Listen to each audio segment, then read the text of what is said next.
Hello guys, welcome back. Today we're going to be solving this question to find for a all over b and b all over a equals to 1. Let's solve it. We have a square all over b square plus b square over a square is equals to 7. This can be represented as what? A all over b all that square plus b all over a all that square. There is no form basic algebra that by square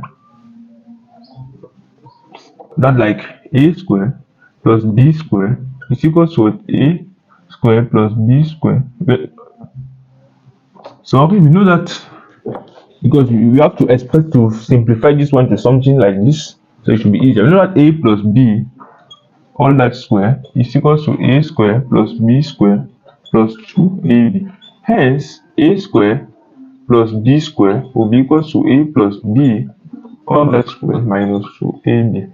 So that we should have like a plus b should be similar to this one, okay? Because this would be like if you have a square here, you see, you can do the square root and have a all over b, you see, from here directly, okay? Hence, this man can be what expressed as what? A plus b all that square, okay? And what's our a? Our a here is like a all over b, and what's our b? B all over a. Hence, we're going to have a all over b plus b all over a all that square, which that we are converting back to this, minus 2ab. What's our a? That is a all over b times b all over a. Okay, you notice that this and this will cancel out. Is equals to Mr. 7. Don't forget about.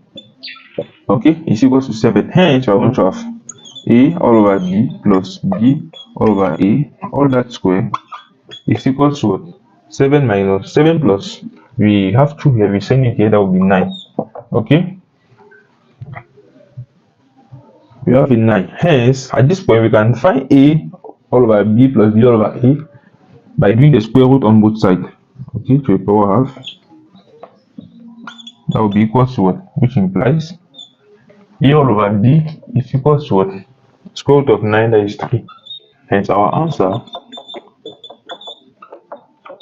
Subscribe for more videos.